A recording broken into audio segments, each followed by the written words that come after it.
In Mexico, President Manuel Lopez Obrador inaugurated a new interoceanic railway that is expected to transport 300,000 containers per year by 2028. The United Nations Security Council approved a resolution to facilitate humanitarian access to the Gaza Strip. And France completed the withdrawal of its troops from Niger, marking the start of a new era for Nigerians.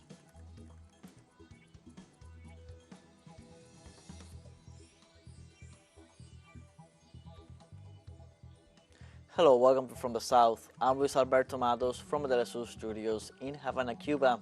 We begin with the news. Mexican President Manuel Lopez Obrador inaugurated the interoceanic railway as an alternative to the Panama Canal just a week after unveiling the Mayan tourist train.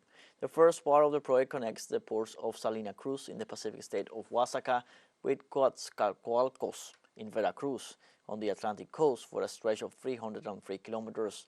The Secretariat of the Navy will administer the interoceanic railway as well as the Mayan train, which the President inaugurated on December 18th. According to official sources, the railway is expected to transport 300,000 containers per year by 2028.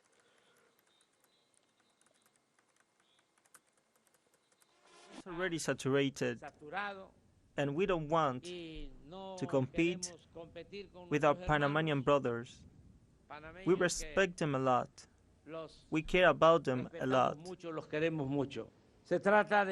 interoceanic railway is about having other options, and there are possibilities because, I repeat, trade with Asia has grown a lot.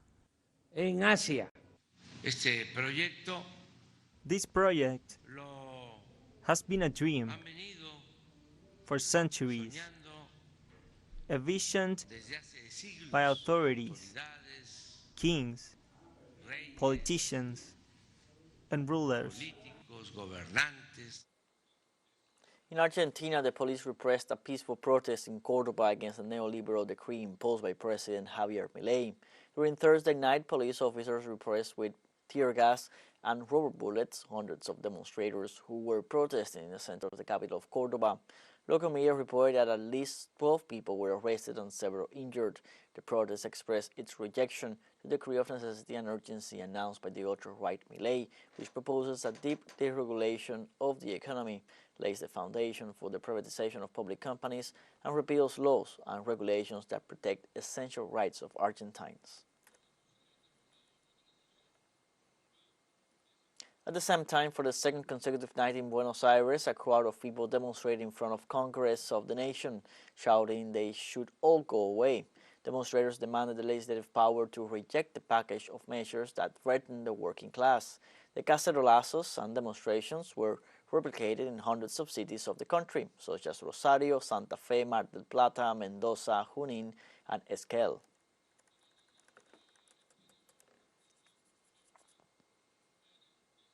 In Cuba, the second ordinary period of sessions of the National Assembly of People's Power concluded this Friday with the presentation of 3 new bills, in presence of Army General Raúl Castro Ruz, leader of the Cuban Revolution, and the Cuban President Miguel Díaz-Canel Bermúdez.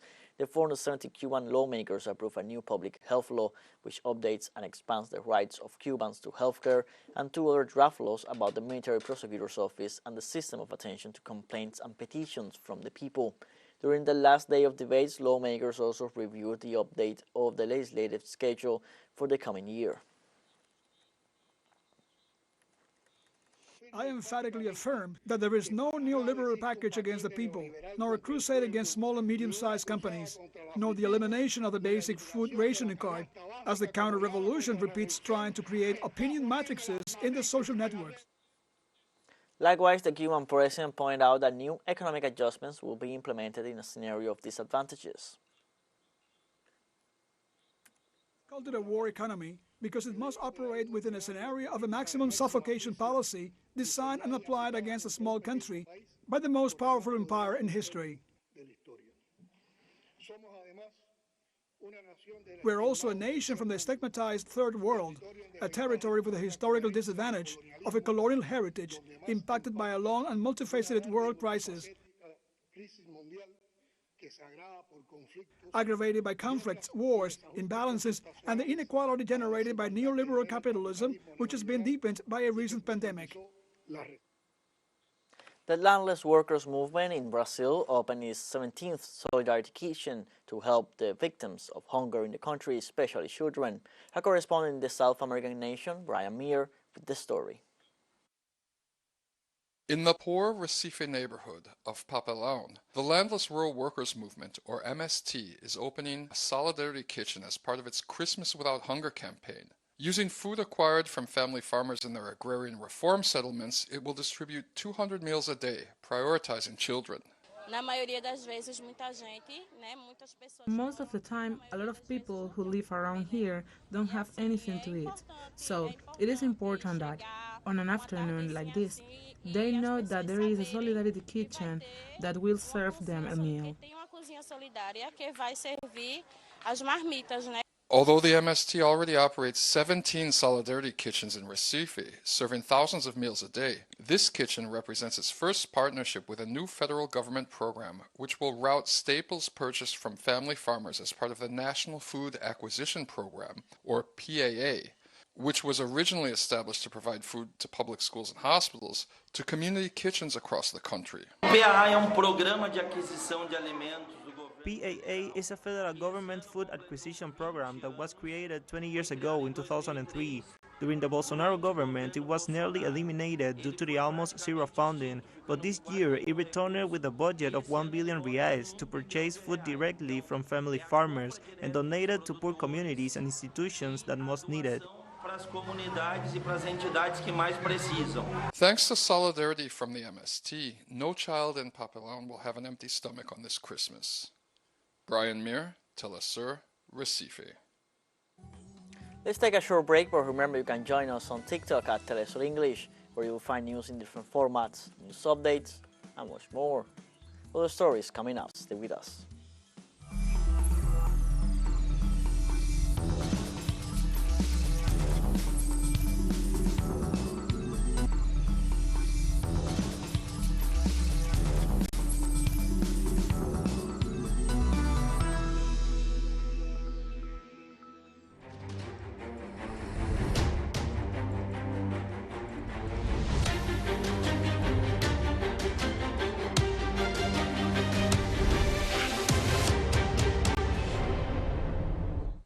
Welcome back from the South. The United Nations Security Council approved a resolution to facilitate humanitarian access to the Gaza Strip. The UN Security Council's resolution also proposes conditions for a sustainable cessation of hostilities in Gaza. The measure had 13 votes in favor, while Russia and the United States abstained in the vote. On the other hand, the Russian permanent representative to the UN, Vasily Nebensha, denounced that the initiative only favors Washington's interests and not those of the Palestinian people.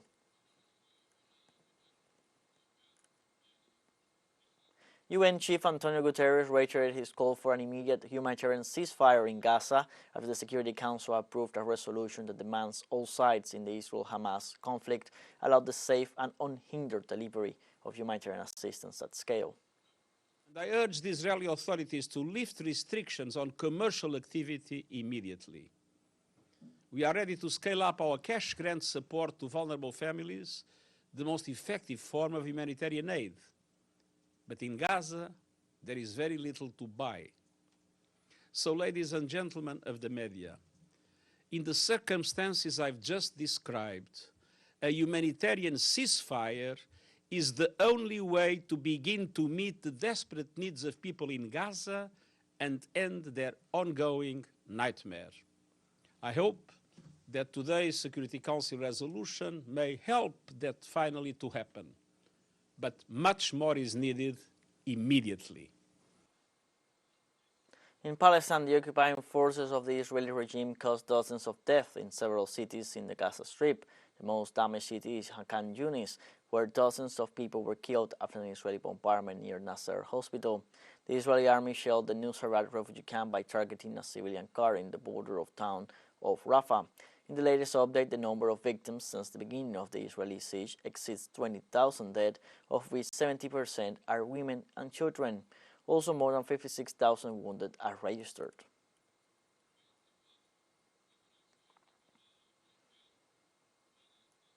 The World Health Organization said that northern Gaza is now without any functional hospitals due to a lack of fuel, staff, and supplies among the ongoing Israeli onslaught.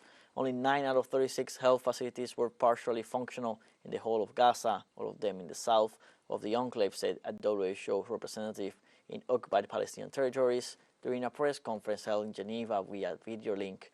The representative said the situation is impossible to describe, with hospital corridors crammed with the injured, the sick, and the dying, and surgical procedures conducted without anesthesia, and reiterated WHO's call for a humanitarian ceasefire.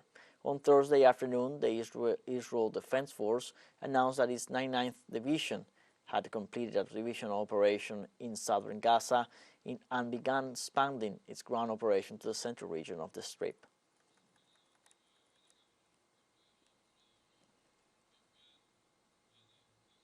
We go to Palestine, where a Gaza correspondent, Huda Hegazi, updates us on the occupation army's latest displacement order on Gazans on the verge of more Zionist attacks.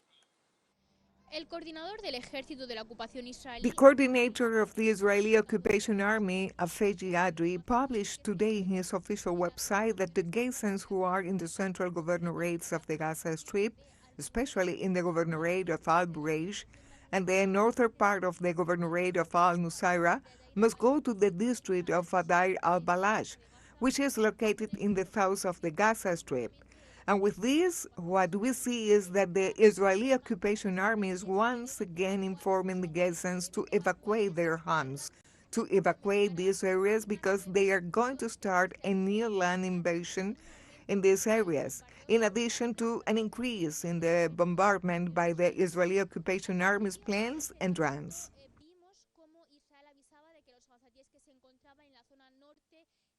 At the beginning of this confrontation, we saw how Israel warned the Gazans in the north and Gaza City to evacuate to the south.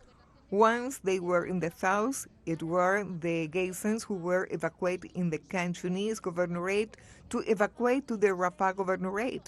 And even when you were in the Rafah governorate, we could see that even here in the Rafah governorate where I am, it is not a safe area right now.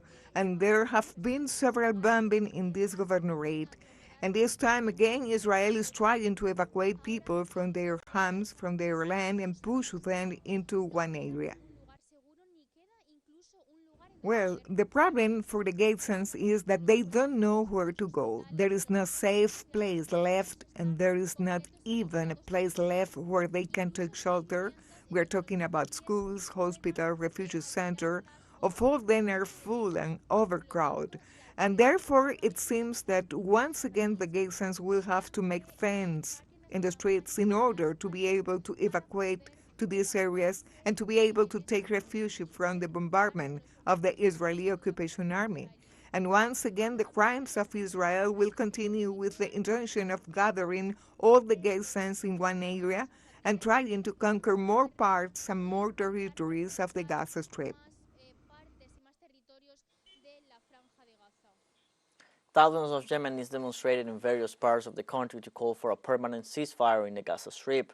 The Yemeni people mobilized in the streets in support of citizens in Gaza, where more than 20,000 people have been killed since October 7th due to the Israeli aggressions.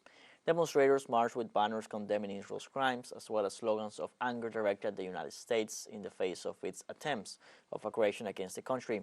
Washington made an announcement to create an anti-Yemeni coalition, but the leader of the popular Ansarullah movement warned that this is just an attempt to militarize the Red Sea. We have a second short break coming up, but before we invite you to join our WhatsApp community for our English-speaking audience, you can scan the QR code on screen to join directly and share the link to reach more people. Constant news coverage of Latin America and the Caribbean, as well as the rest of the world. Stay connected and informed with teleSUR. For a short break, don't go away.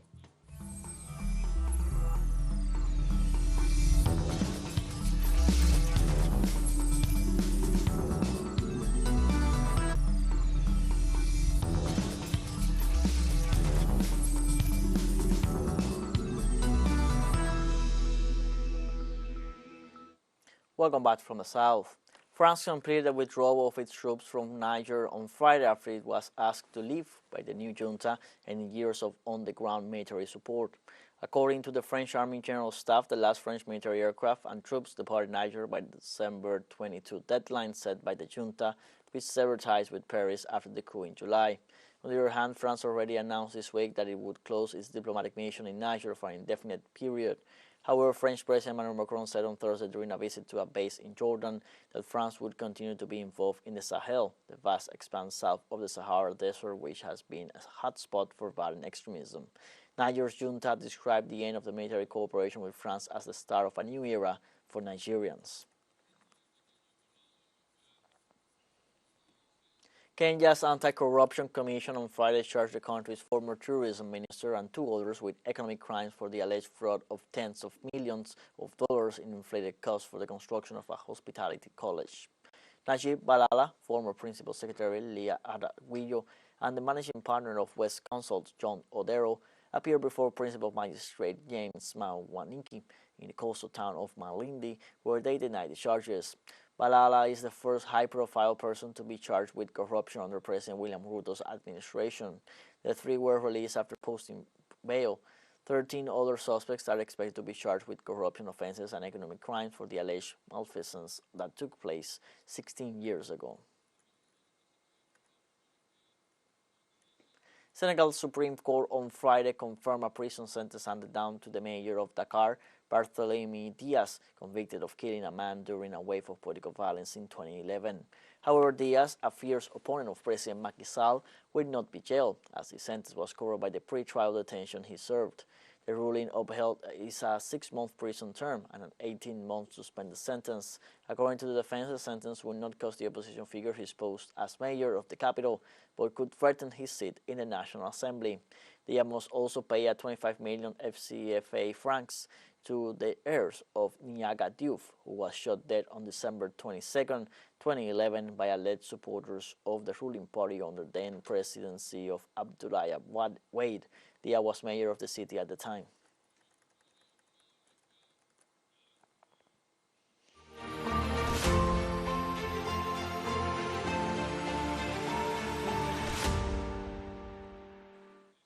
In Russia, the air defense countered on Friday Ukrainian drone attacks in the Bryansk region, southwest of Moscow.